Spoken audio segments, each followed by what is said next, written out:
Dear humanity, I don't need to introduce myself. The whole world is talking about me. In lockdown because of me, and in perpetual stress because of me.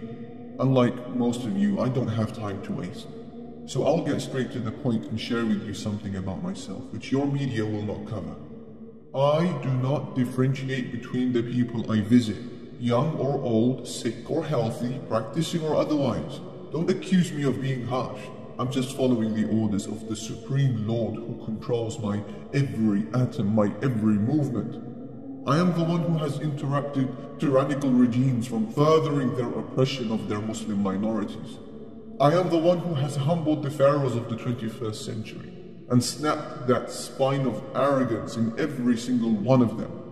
I am the one who closed down the dens of intoxication and gambling and fornication and terrified every devourer of interest.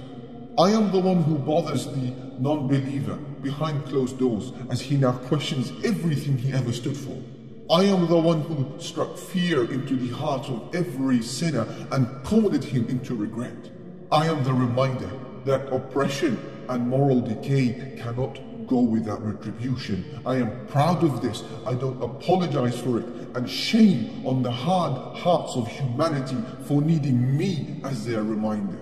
You are right. I am also the one who closed the doors of the venerated sites, the mosques, where my Lord's praises are sung. This is my only sorrow, but it is the wish of my Lord, and He is the most wise.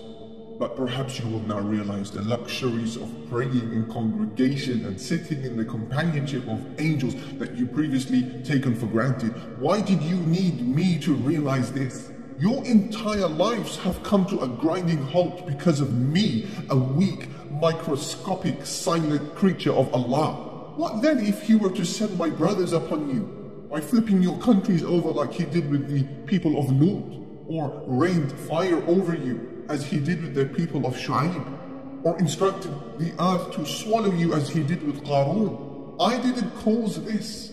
My Lord said you did.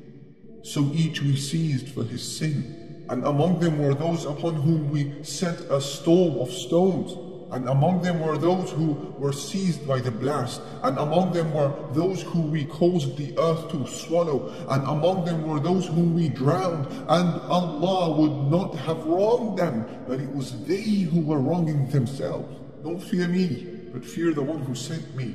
Don't busy yourselves thinking about how to avoid me, but how to draw closer to the one who sent me. I and the rest of creation are at His mercy, dominated by His power, helpless without His aid. My forelock is in His hands, His wish is my command, and I prostrate to Him. Don't allow your heart to obsess over me or anything else. Glorify Allah and think well of Him. I know myself better than you do, so I'm gonna say it how it is. Many of you will die because of me, but those who pass away upon goodness will meet goodness with Allah and can hope for the station of martyrdom. But those of you who die having neglected Iman, lived without vision, delayed repentance, you will soon come to realize that death was in fact the very least of your problems. I don't know how much longer my Lord wants me around, but one thing is for sure, I may be the calm before the storm.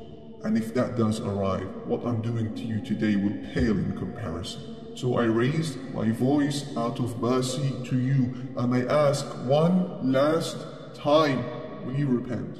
Will you live with purpose and goals? Will you promise to follow up every sin with a heartfelt apology? Your temporary visitor, your sincere advisor, the feeble servant of Allah, coronavirus.